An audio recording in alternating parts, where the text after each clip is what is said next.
Hello and welcome to the 15-minute show, part of the Arsenal Therapy podcast.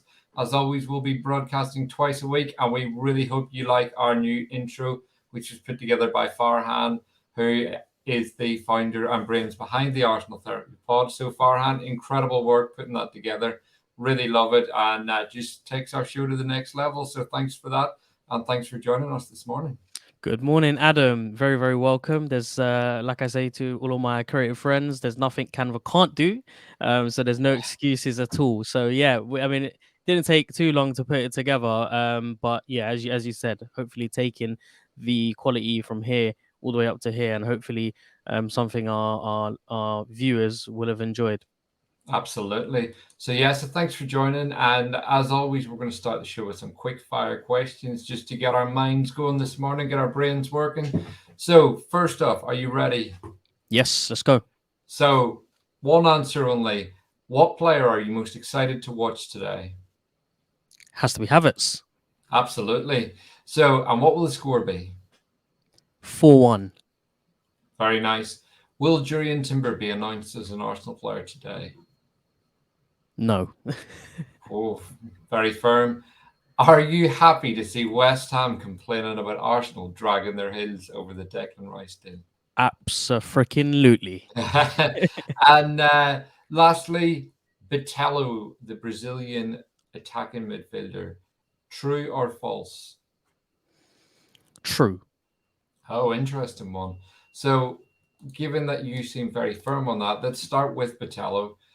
So, been doing a bit of digging around him, watching some comps, as probably most Arsenal fans have, and he is a 23-year-old from Gremio.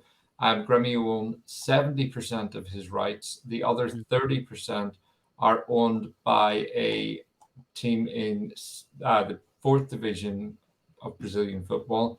We obviously have a very nice history of shopping, bringing in Gabby Martinelli. However, within Premier League laws, clubs can't part own players. So it would mean buying him off both clubs. And the reports are Gremio want around 10 million for their 70%.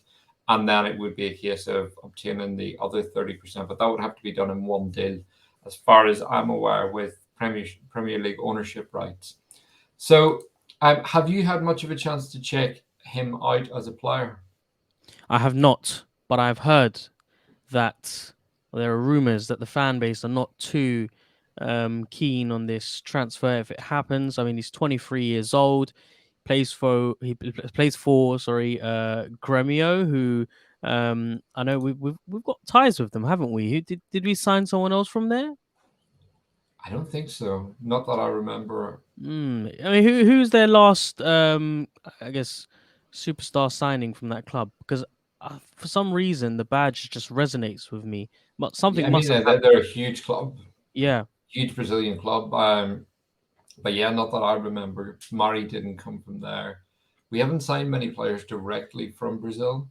Mm. So, and I think that that's where my concern would lie is he's 23, he's only played 75 games, which if you compare that to the other 23-year-olds in the squad, the kind of 23-year-olds we're trying to obtain, that's a very, very inexperienced player.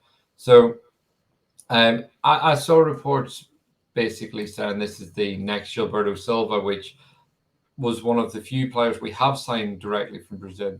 He came from Atletico Mineiro, and however, this guy is a very, very different player from Gilberto, operating primarily as a 10.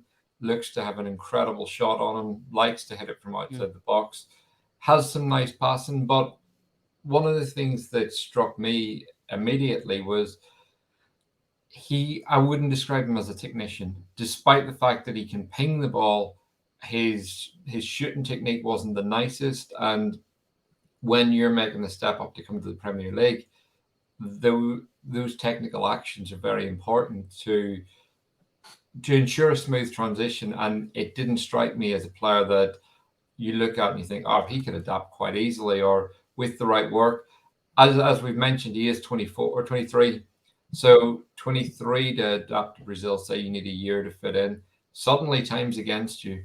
So This one, I'm not sure how much I believe it because of his age. We know Arteta likes young players with experience, which he doesn't really have. And again, we were very heavily linked to Danilo last year and Mm. right up to January, who ended up at Nottingham Forest. And it seemed there was very, very little in that other than maybe Edu had shown a bit of interest at one point. So could this be one like this, or are you more sure that there's something in this? Was I think was it Danilo that was from Gremio? Um, Danilo may have been Gremio. so that's probably where the link. No, he wasn't. He was from Palmeiras. Anyways, sorry for diverting. Okay, look, I mean, we all get a little bit excited, don't we, when we're linked to a Brazilian player, especially when it's from a Brazilian team, because we know how hungry those individuals are, coming from that socio-economical background.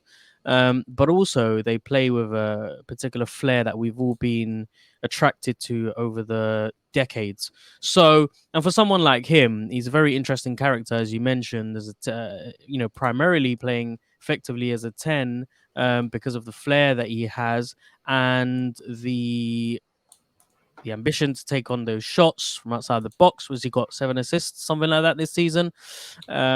Over 33 Seven games. goals, 4 assists. Right, 7 goals, 4 assists over 33 games. So there's definitely a player in there. The question remains whether he has it within him to prove it at the highest level. Um, at this stage, I'm someone who is of the belief that anyone who Arteta signs, he can mold them into a player.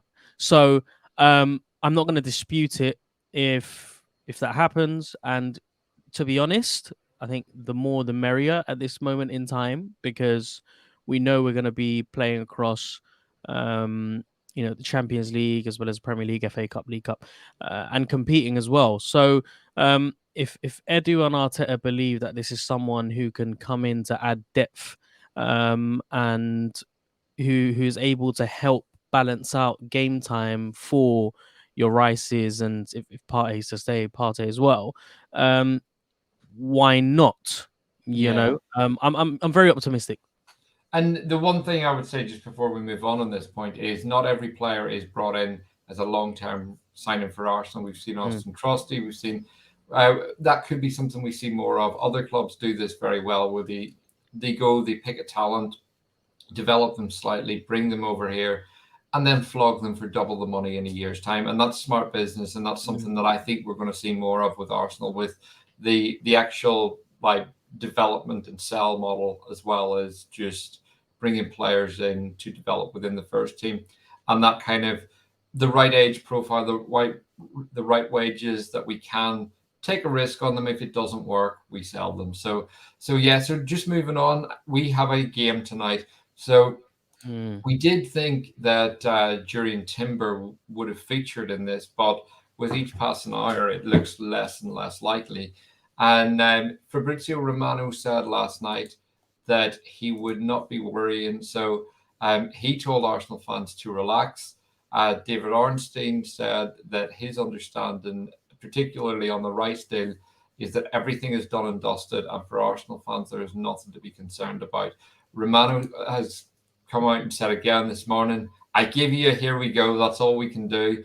I can't put together the paperwork myself. So Arsenal fans, stop worrying. This is a done deal. So I think we could see the Timber announcement probably any day. Rice, on the other hand, is in a training camp in, it looks like, Portugal, mm, with Bruno Fernandes, João Cancelo, Rafael Leao. And it again shows the attitude of the player that we're buying in Declan Rice, that rather than kind of living it up on a beach somewhere, this is a guy putting in serious hours. And like, no matter what you say about Bruno Fernandes, who I personally very much dislike, as I think most football fans do, yeah. the guy is available all the time. He really looks after himself. He plays an incredible number of minutes, and again, it feeds into, like, clearly he's a player that looks after himself, and Declan Rice is very much of that mold. So I guess just on top of everything we've already spoken about of Declan, it's kind of another kind of big tick in his box that shows the kind of attitude we're bringing in.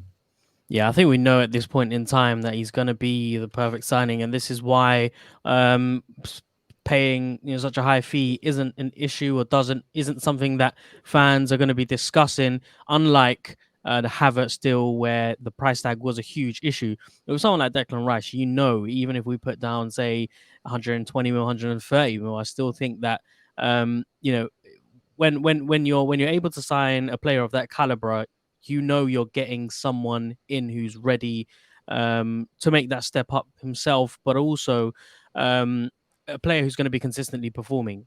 So, yeah, this is dragging along. I feel like all Arsenal news and updates and just the day-to-day happenings have paused because of this deal.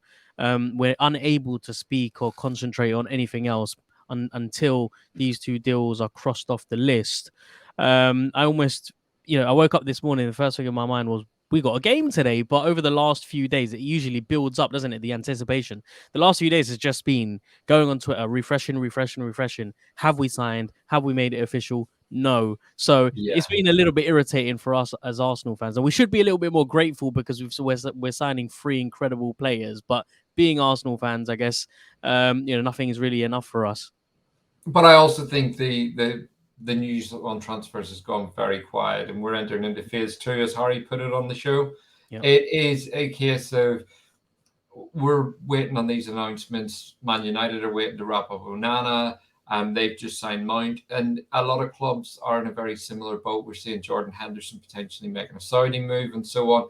We are at that point of the window again. Liverpool have got their two big signings in, and seem to be taking their time over the next one. So I think Arsenal are in a very, very good position. You have to remember City aren't exactly blowing the doors off the window right now. They're still working on this Vardy deal, and they only have Kovacic in. They seem to be working more on retention right now. So I think we do need to relax and calm down. But just on that, Kai Havertz was the player you said you're most looking forward to watching tonight. First question: where's he going to play? Knowing Arteta, I think he probably will end up playing in an eight, only because this is the perfect opportunity to play him there. If that was the thought process behind the signing, and if we were hearing whispers about him playing in midfield before we signed him, then must be true. I find it difficult to see him playing anywhere else because we've already got the front three is as perfect as it's going to be, and the work that they did last season to make it fluid and loose. I don't think that's something that the coaches are going to be too fussed to mess around with. I don't think we need to as well because teams are yet to figure out a way to stop the front three from playing the way that they are. Whereas someone like Kai, who is so intense on the ball and off the ball, he's in my opinion, I think he suits an eight role where his work rate is really nicely complemented with that position on the pitch. So, but more importantly, I think it will be interesting to see what 11 Arteta puts together, whether he decides to go for a 50-50 in terms of, mixing it up with the academy players or whether he does a half of the senior players and then the second half with the academy players. Nevertheless, it's going to be a game where it will be very much a focus on getting their fitness up to scratch, making sure that they're just being able to play somewhat competitively for 90 odd minutes or so until the second game. Who do we play next? Is it? Um, Next, we have you've caught me off guard here. So I believe it might be United. Um, over in the States. No, we MLS have All Stars. MLS All Stars. Right. So I think the MLS So All Stars in a few days, well, in about 5 days, a week, in a week's time, will be when we will be tinkering yes, tactically. next Thursday we play MLS All Stars, Mm. followed by Man United 2 days after that on the 22nd. So and then we have Barcelona after that. So yeah, I think and for me the players that I really want to see is actually hello. as you know, I'm very excited about Kai Havertz with my unhealthy amount of binge watching of his footage. And so that's very natural. The player I really want to see is Gabriel Jesus. So Mm, I think he's got a lot of undue stick from Arsenal fans on Twitter, which I don't understand where it's come from. It seems this obsession that we want a Haaland mm, because City have it, and I think it's a lot of it's media driven. Arsenal need a 25 goal a season striker. Arsenal play in a way, as you said, that's fluid. And you take a Haaland. Haaland maybe has 12 touches in a game. You can get away with that if you have a Haaland. We had an Aubameyang, and when he was at his peak, he was scoring goals and you could get away with him touching the ball very little. We saw what happened when his level dropped slightly. You can't play and you can't maintain that level. So Haaland is a unique profile. And but for me, Gabriel Jesus back rested. And the thing is, he was out 4 or 5 months last season. I don't think people realize the intensity that goes into a recovery to come back from an mm, injury like that. It's not that you've had 4 or 5 months off. You've probably been working harder than anyone. Your body's also like recovering physically and mentally. So he's now had time off. Hopefully, he comes back lean, fighting fit, full of hunger as always. And then the other one I'm looking forward to hopefully seeing a bit of is Ethan Moneri. So he's a kid that physically looks ready, and he's obviously staying. That's a huge signing for Arsenal. So the I think the exciting thing is we've now got a squad of players that you just want to see on a football pitch. You mm. want to see them playing, and the more we can get them playing together and keep them fit, the more exciting it's going to be for this Arsenal team. So yeah, so yeah, you said 4-1 tonight. Who are going to be the goal scorers? Well, you're hoping a Jesus hat trick, surely, with all the stick. And actually, I remember last season in our preseason, he scored on well, as soon as he signed the first game he played for us in the preseason, he scored, didn't he? And then he just Yeah, continued so to score. So I imagine he'll be hungry and he'll be up for it. I imagine Havertz will be up for it as well. Saka and Martinelli will be up. They'll all be up for it. So it will maybe be 4-1 is an understatement. Maybe it will be a little bit. Maybe it'll be 5 or 6. And why not? You know, we should want to see us score as many goals as possible. Now is the opportunity to build up the morale and the confidence. confidence Yeah. and get those shooting bits laced up and ready to go. So yeah, so we will leave it there, and Farhan and I will be recording the full pod tonight, so that will be available audio only, and we'll be discussing the game in more detail and coming to you with some good thoughts. And then on Tuesday we have a very special guest on the main pod, so keep your eyes and ears out for that because we're very excited about this guest coming on the show. And you will know more about it in the coming days, or maybe we'll just keep it as a surprise. Who knows? So, everyone, thanks for joining us today for the 15-minute show. As always, please like and subscribe and continue to give us your support. We really appreciate you being here. Our numbers have grown massively since we started this show, and we hope to keep bringing you more content. So, just keep following us. So, thanks, guys, and enjoy the game tonight.